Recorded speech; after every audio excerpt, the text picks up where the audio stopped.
Hi everyone. Okay, so I originally planned to have the reading for Aleister Blake in London. The book takes place in London and it's my favorite city, so I thought, why not? Well, the plague came, and so that's why not. And I just resorted to just doing what everyone else is doing and giving the reading online.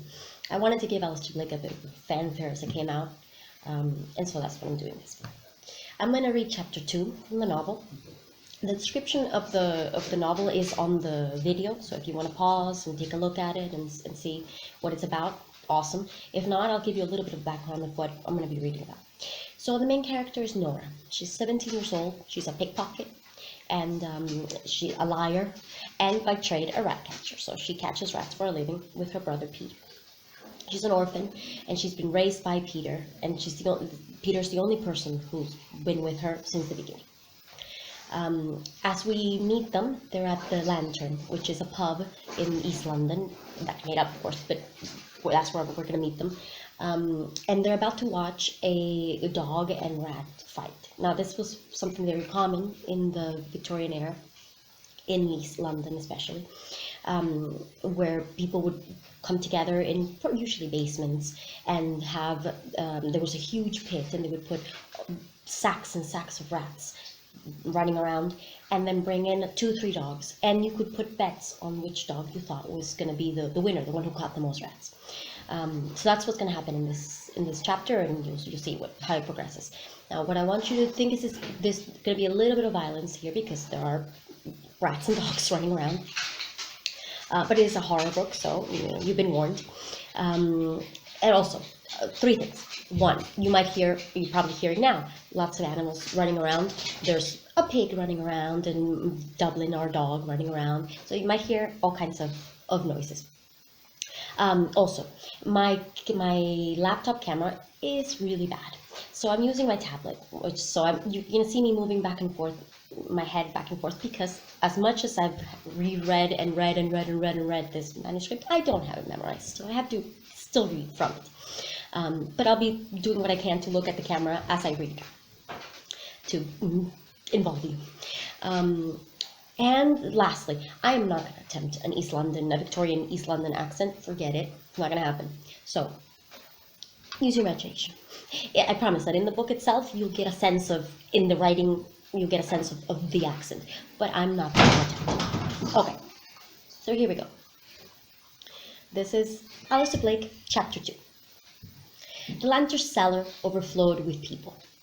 Men of all ages pressed against the 4 walls and up along the scuffed wooden staircase leading up to the pub.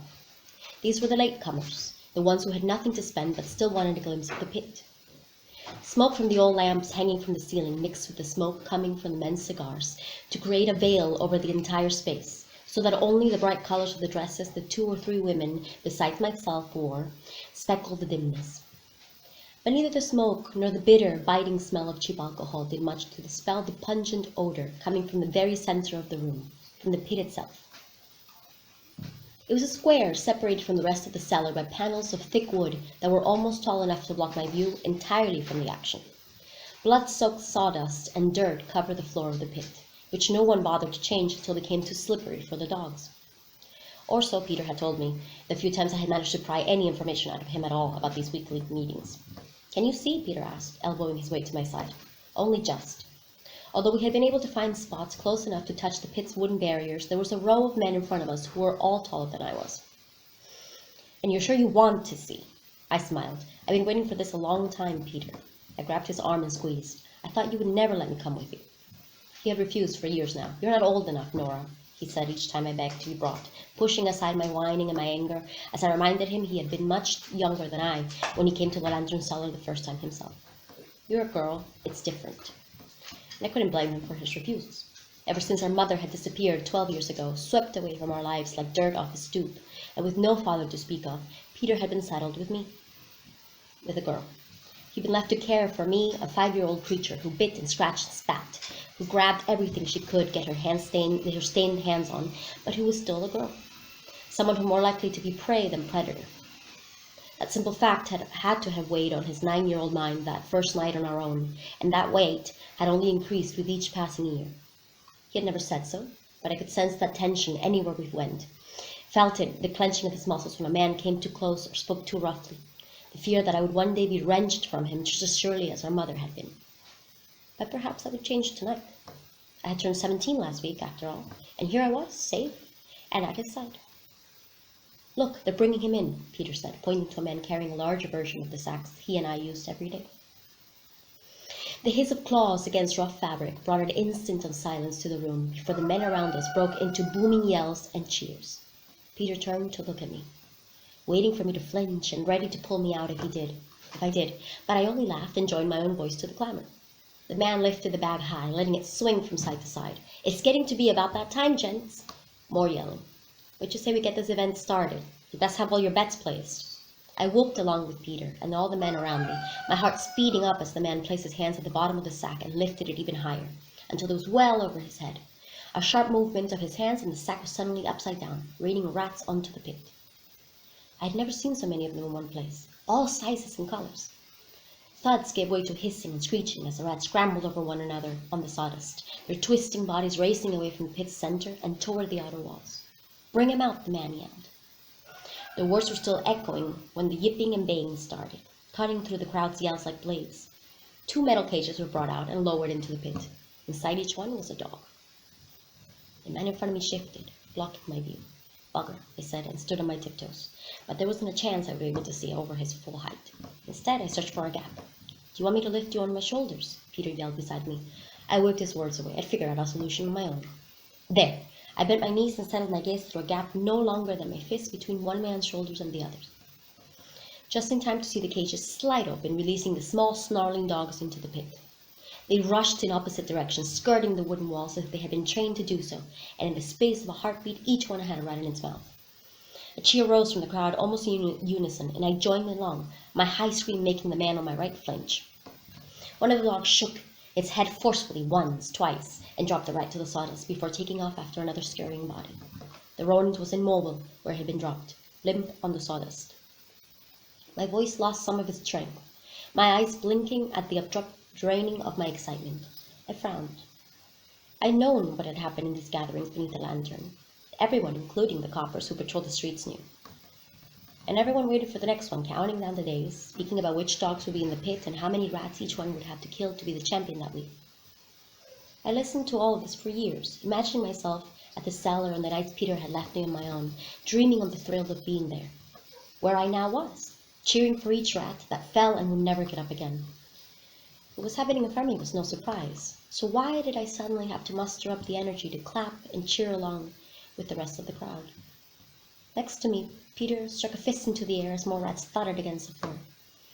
I forced my lips to a smile when he turned to look at me. That's 5 for old Two-Tone, a man called out. The dogs continued their chase around the pit, tongues stained with blood hanging out of their mouths as they darted one way or another. Rats crawled over each other to avoid their fangs and used their tails to propel themselves forward, searching for any direction that might offer salvation. Don't be daft. I rolled my eyes at my own thoughts. This was ridiculous. I'd never been a ninny, and I wasn't about to start now. What did it matter to me, these rats, which obviously weren't smart enough or strong enough to climb out of the pit, died. They earned their deaths. Fair was fair. The weak died, the strong survived. When one of the dogs, the one named Two-Tone, gripped another rat and shook it until it snapped its neck, I made my hands clap, made my voice rise to cheer it on, made my eyes turn away from the bleeding body. One of many. Get them, Two-Tone, Peter yelled. His face was flushed, his excitement leaping out of his eyes as he gave my arm a quick squeeze. This time, my smile was genuine. The smaller of the 2 dogs lunged at a pile of rats that was forming at the opposite side of the pit, scattering them in all directions. My eyes locked on one of them, a larger rodent than the rest, and surprisingly agile for its size. It had begun to race straight down the middle, paying no mind to the corpses or blood in its path, never veering from its course, not even when Two-Tone snapped at it and missed its neck by the thickness of a fingernail. Its powerful legs propelled it onward and onward. It was like an arrow of black ink heading straight toward us. My eyes widened when the rat didn't stop or slow down to calibrate as it neared the wall. It jumped without hesitation, sure of its aim. With a heavy thud, it landed on the barrier right in front of us. Its claws scrambled for purchase against the wood and found it, or enough of it to lift itself up onto the edge of the panel. If anyone else noticed the animal, they gave no evidence of it. The rat's black, glittering eyes cut through the smoke and haze and landed on my own dark ones. It stood there, panting, tail twitching, staring at me as intently as I stared at it, as if it recognized me, as if it had something to say. I gave it a small nod. Well done, I silently said to it. Now this was a rat worth catching. In an instant, one of the men in front of me raised his walking stick and struck the animal back into the pit with an everyday, casual twist of the wrist. My gasp was lost in the sudden roar of the crowd. I'd felt that strike in my gut. It wasn't the violence, but the unfairness of that action that finally managed to shake loose the fantasy of these evenings from my mind. My stomach plunged with a sudden understanding. The rat had almost made it to freedom. It earned it. It had slipped through death's grasp with skill and strength, with courage, and had still been thrown back to die, and no one cared. The hot pounding of blood was suddenly the only thing I could hear. I pulled back from my vantage point, allowing the bodies in front of me to block my view of the pit. Yes, I'd known what happened every week in the cellar, but knowing and seeing had never been so different. There was none of the fierce, violent beauty of battle to these gatherings that I imagined, just plain death to feed our greedy enjoyment. The force of the unjust cruelty occurring 3 feet away, one that had swiftly lost all reason and all appeal for me, rattled my insides, making the voices around me suddenly too loud. Even Peter's yells scraped at my skin. The wet, cloying smell of blood filled my nose and mouth. People pressed against me on all sides, the heat from their bodies making it impossible to draw air, to think. And all the while the screeches and thuds continued just out of view. I needed to get out, and now. Turning on my heels, I elbowed my way out from between the men behind us. Nora, Peter called out, but I didn't look back. All I could think about was getting out of the cellar, out of the lantern, into the cold night air. My heart felt as if it would tear a hole through my chest as I shoved my way and ducked through the rolling crowd across the stairs. I forced my way up the first few steps, cursing at my decision to swap my trousers for these blasted skirts. Where are you going in such a hurry, sweetheart? The man said, blocking my way up. Stay here and I'll protect you from the nasty rats. Laughter brushed me from all sides. Behind me, I could hear Peter yelling. The man made to touch my hair and I smacked his hand away. That cut the merriman in half. One out of my way or you'll get a knee to the bollocks. Whether it was a hiss in my voice or the actual words I uttered, the man eyed me over once more and shifted to the side. There's no need to be so yuppity. Just paying you a compliment, like, he muttered as I passed him. Was there any air left in the room? In the entirety of the lantern? The bit of it I could manage to breathe in while shoving people to the side to climb out of the cellar locked in my chest, creating a knot of pressure. Sweat trickled down my face and neck, into the collar of my shirt. Behind me, Peter's voice glinted off a background of shouts and animal shrieks. I groaned at the sound. I shouldn't have come here tonight. How would I wipe the unfairness of what I'd seen from my head enough to do my job tomorrow and the day after?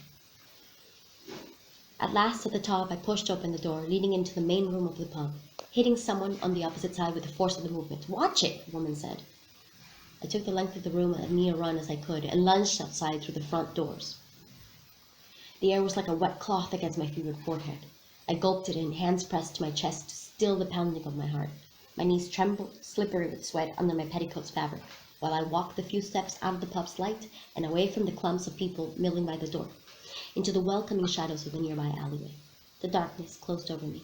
Nora, Peter's voice, now sharp with fear, flew into the night. It would have been nice to have had a minute or two on my own to steady my nerves, but there was nothing for it. If I didn't answer, he would have half the lantern out while searching for me. I'm here, I called.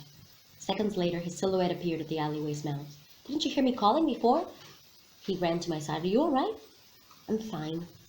I knew I shouldn't have brought you. I knew it. It was too rough. He placed his hands gently on my arms. I'm sorry. I couldn't tell him the truth.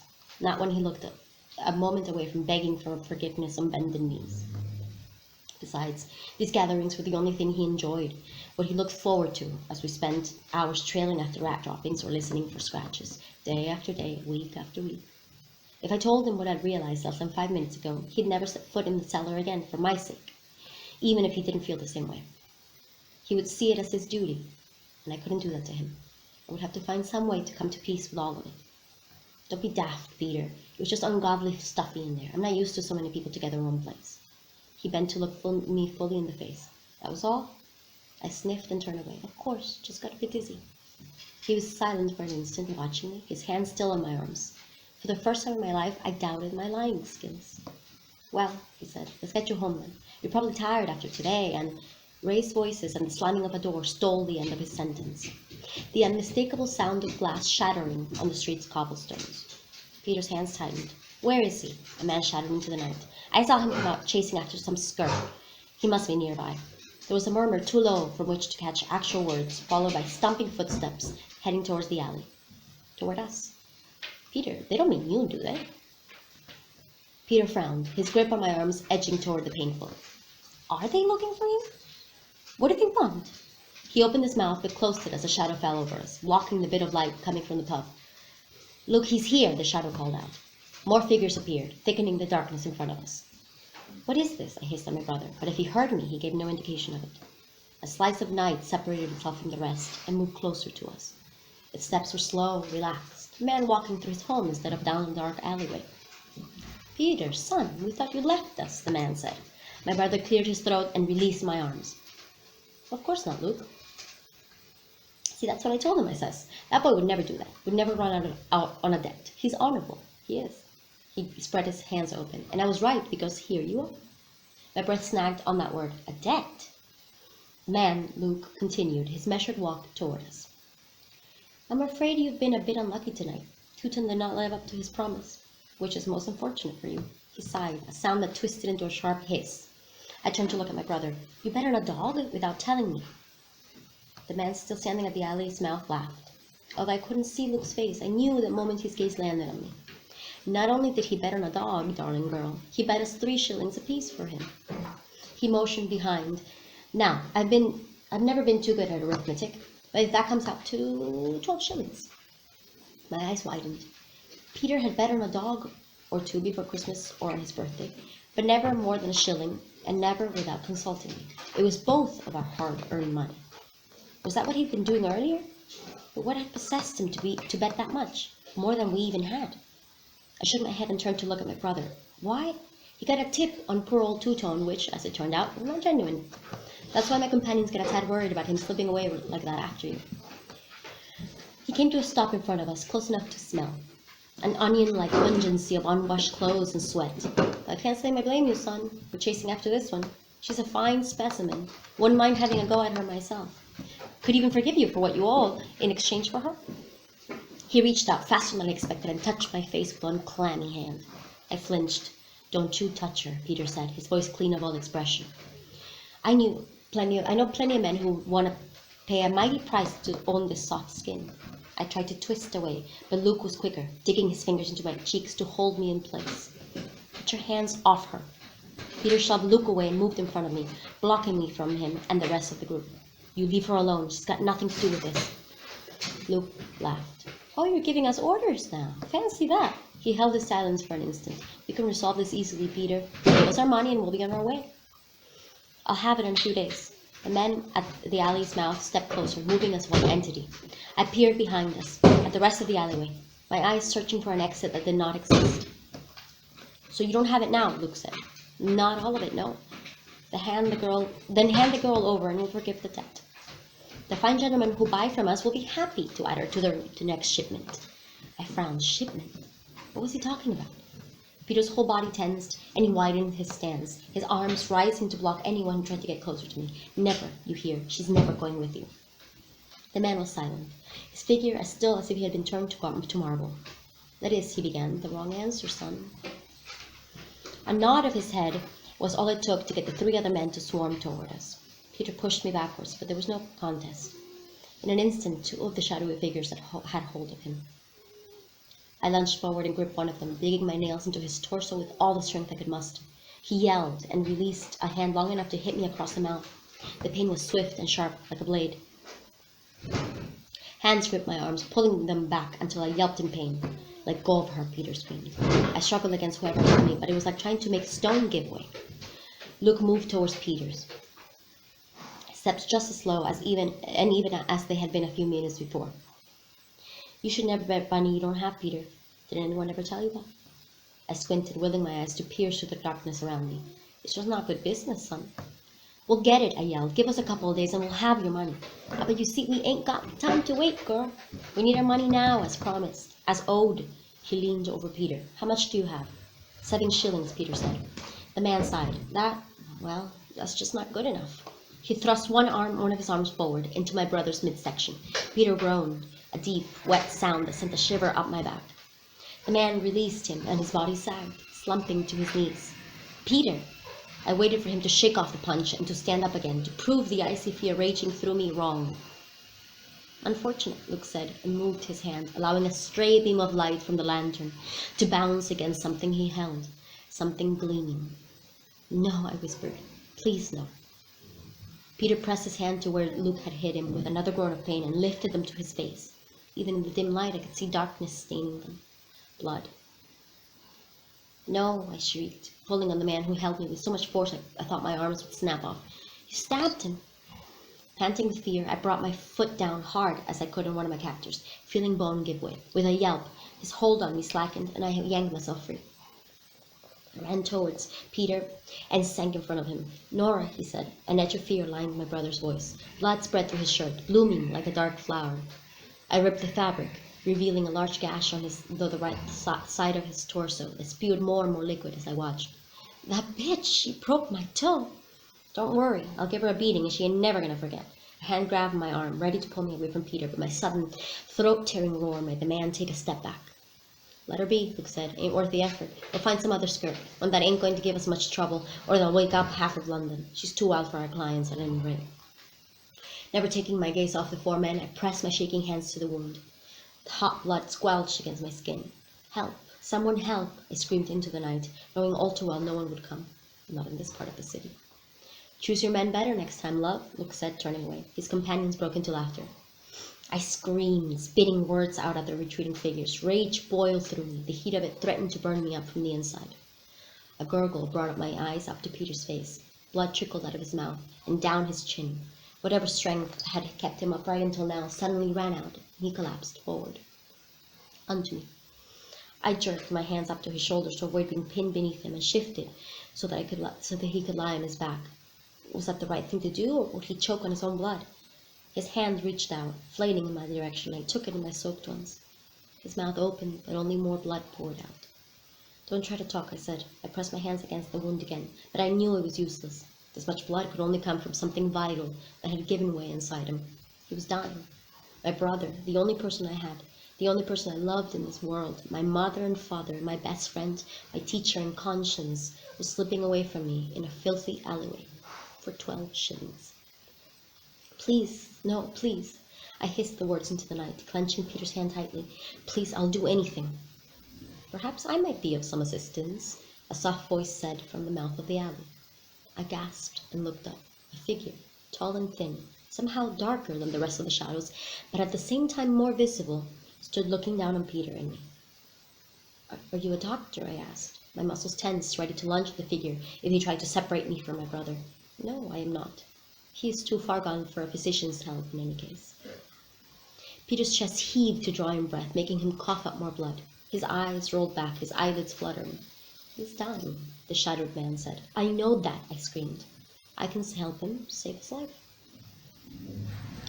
The words, so soft they were barely audible, trailed over my arms and the back of my neck like a warm breeze. I shivered. If a doctor can't save his life, how can you? I have my methods. Peter gasped for breath with a wet, gurgling sound. Blood poured out of his torso, ink black and thick. Your brother's life ebbs away with each second you waste in doubt. Allow me to help him. His words fluttered around my head. How did he know Peter was my brother? And how could he offer to save him? How could he undo the damage quickly enough? How? I cut my thoughts at the root. It didn't matter. Nothing mattered. If there was a chance this man could save Peter, faint as it was, unlikely as it was, I would take it. Yes, help him, I said. There is a condition. I bit back a scream of frustration. What? You must agree to work for me. That was all? Catch rats for him? Yes, No, the voice sharpened. You must listen carefully before you decide. Otherwise, the bargain does not count. He took a step closer. You will come live with me and do as I command. You will leave your brother, your life, all of this behind. You will not have any contact with him or with anyone who knows you, not for the rest of your days. In return, your brother will live a long and healthy life. Those are my terms. That is the bargain I offer. I tightened my grip on Peter's hand, feeling his strength disappearing. His skin was already growing cooler under mine. He had moments left. Do you agree? The choice was obvious. If I did nothing, Peter would die. If I agreed to this man's terms and he could do as he promised, my brother would be alive, and I would find a way of seeing him. There would be no keeping us apart. I had lied many times before, and I could do it again now. I nodded. I agreed. My words were still echoing through the night when the man lifted his arms. Peter's hand snapped away from mine, clenching at his sides as his entire body stiffened, contorting with a ripple of pain. His back arched up and his mouth opened in a scream he had no means to voice. Wait, you're hurting him. Patience is a virtue, the man said. A fist-sized ball of light materialized under my brother's skin, illuminating his insides as if he had swallowed a candle's flame. His ribs became visible, expanding, fighting for breath. The pulsing light grew, doubling, then tripling in size, until it covered the large, bleeding wound completely. Its glow poured out of the sliced skin like melted wax. I shook my head. I couldn't be seeing what I was seeing. The blood plastered against Peter's pale torso, thick and black just a moment ago, started to fade, to seep back into his body, each drop of it soaked up by the glowing light. The gaping wound, too, had begun to shrink, sewing itself up from the inside, skin puckering and smoothing out in a continuous swell, until not even the smallest of scars was left. My head felt like it was on fire. This was not happening. It couldn't be happening. Only magic or a miracle could work like this, and I had left those childish beliefs behind me years ago. There were no miracles in lives like Peter's and mine. And yet, my brother gasped and his body slackened, the glow inside him all at once disappearing. The darkness that the light had pushed back swarmed on us one more. I held my breath. Nora? He sounded as he did when he was half asleep, but there was no pain in his voice, no weakness. It took my mind a beat to realize what I was seeing. He was alive. The man still watching us had somehow healed him. Peter! My God, Peter! I sprang forward, ready to wrap myself around him, and if at all possible, never release him. Damn the promise I had made to hell. But my arms banged against the space between us, forcing me to a stop. I winced and narrowed my eyes to see what I could possibly hit. There was nothing and no one in front of me but Peter. I tried again, and again, came up against the same unseen obstacle. A pinpoint of fear broke through the relief I felt. What is this? I murmured. It was as if the air itself had turned solid. There's something blocking me, Peter. I brought my hands up, laying my palms on the sodden barrier. It was as cold and slippery as glass, and it kept me from reaching my brother. Nora, he repeated. I'm here, it's all right. I stood and began to trace my hands up the barrier, looking for an edge. But an edge of what? There was nothing in front of me. Nora! Fear turned his voice into a blade that cut through the alley. He leapt to his feet with his usual strength, as if he hadn't been a breath away from death just a moment ago, as if the blood still staining my skirt belonged to someone else. Peter, I said it's all right, I'm right here. But his gaze brushed by me when he scanned the alleyway. He can't see or hear you, Nora, the shadowed man said behind me, his voice wrapping around my name like coils. Or me, for that matter. I turned. What? This is what you agreed to. The speck of fear expanded until I felt like there was a hole in my chest. I shook my head. No. You gave your word you would not have any contact with your brother, and this is what that means. You will find the same if you try to communicate with anyone else who knows you. I slammed my fist against the invisible divide between me and Peter. He didn't flinch or turn away. No, but I didn't know it meant this. I made the conditions very clear, the man said. I kicked at the barrier with all the strength I had, hoping to hear the crackle of splintering glass, but there was none to give. There was no give. I tried again and again, and as Peter called my name. You're wasting your energy, the man said. His voice was still soft, feathery, unperturbed by my fear and Peter's. What separates you from your brother cannot be broken or surpassed unless I allow it to be so. If you spent an entire life kicking at it, you would still find it unblemished. Now, he said and motioned firmly with his arm, it is time we were leaving. Peter suddenly took off past me and past the man, out of the alley, and into the street that led to the lantern. I chased after him. I couldn't lose him. Nora, the man called after me. No, I stood in the middle of the street, halfway between him and my brother. I can't just leave him. I see, the man said, his voice a caress of sound. Well, then, if that is the case, I have no need to keep my side of the bargain. He lifted his arm once again and pointed it at Peter's retreating figure. My brother's knees buckled, his hands shooting up to the wall next to him for balance as his body lost its strength. I moaned when I heard the gurgle of blood filling his mouth once more. The truth burned through me. Nothing could be worse than knowing Peter was dead. Nothing. Not being kept from him, not having to abandon everything I had ever known, not having to do the bidding of this man who would take and give life so easily. Nothing. Stop. Please stop, I said. I'll go with you. The man, still encased in the shadow of the alley, said nothing. I swear. Please help him. Although I couldn't see his eyes, I felt their weight. Very well. A flick of his hand was all it took for Peter to regain his footing, spit out the blood that had stopped his breath. His body filled out with life again. His steps were sure as he ran away from me from where I stood, calling and calling my name. Taking a breath that shook as much as my hands did, I turned away from my brother, one foot in front of the other. I forced myself to walk from the person who meant everything to me toward a man who meant nothing at all. Tears spilled out of my eyes. He doesn't know what happened to me, I said. He'll imagine those men took me. He will mourn for a bit, true, but his life will continue. He will go on to get married and have children. He will be happy. You can see that? You know that will happen. The man inclined his head. I do. He will live a full life. I swallowed the tight knot in my throat. Without me. Without you. He stepped out of the shadows for the first time. The street's gaslight seemed to seep into his form slowly, as if he were fading in reverse. Whatever I had expected him to look like, this was not it. He couldn't be more than 21, if that, though his voice had given the impression of many years lived. His face, too, looked out of place. It would have looked more at home gazing out of one of the paintings hanging at the National Gallery than staring back at me out of a dark alleyway. His features had been carefully chiseled and radiated intelligence, but there was no room for kindness in them. It was the face of a prince or a king, someone used to being obeyed. Despite his height, his movements were graceful when he began walking toward me, every muscle working in concert. He was in full evening wear, but had no hat, and carried no walking stick, as most gentlemen did. What had he been doing dressed like that in this part of the city? He could have been in the landlord's cellar, true, it wasn't unheard of to have gentlemen place wagers on a promising dog, but I would have noticed him even in the crowd. It was impossible not to. Come, Nora, it is not a very long walk home. Without waiting for a response, he started down the opposite street from the one Peter had taken. Everything in me resisted following him, pulling me instead onto my brother's path, but I had already made my choice. I half ran down the length of the street to catch up with the man. I settled up beside him and tried to stem the flow of tears with deep, steady breaths as he led us down one lamp-lit street after another. There were so many questions I had about the stranger next to me, about what I had just seen him do, about what my future life would be, but they tangled into knots in my head so that I couldn't choose a single one. But it was the pressing sadness I felt at leaving Peter behind me that kept me from opening my mouth.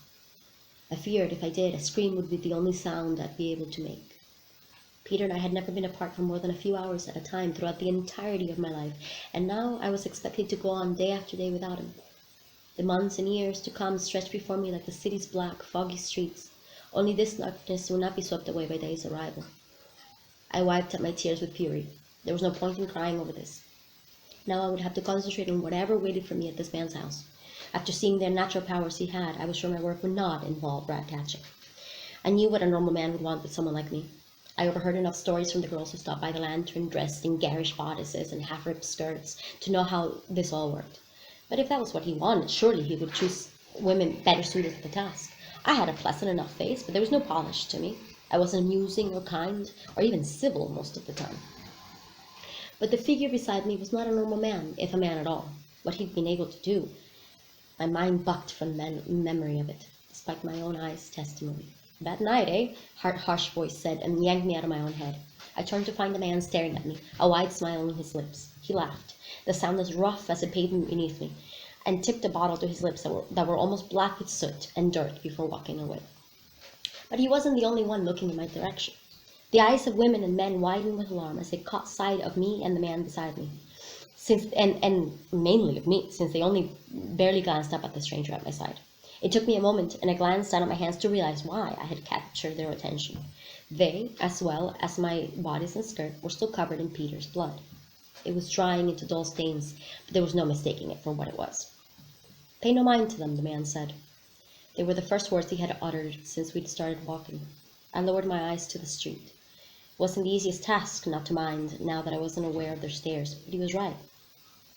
What could their gazes or laughter possibly do to me? At least I had clear proof that I hadn't hallucinated the entire episode, but I hadn't just given up my life for nothing. The blood on my clothes offered me the strongest grip on reality and on what I had sacrificed. I turned my eyes from the pedestrians still in the street this hour and walked on toward my new life. Okay, that's it. That's the end of chapter 2. If you want to know more, you can buy the book. I posted the link there, the buy link, on the description of the video. So if you would like to get a copy, please do so. And thank you so much for taking the time to watch the video and to follow me on whatever media you follow me. Thank you so much, and I hope you all have a great day.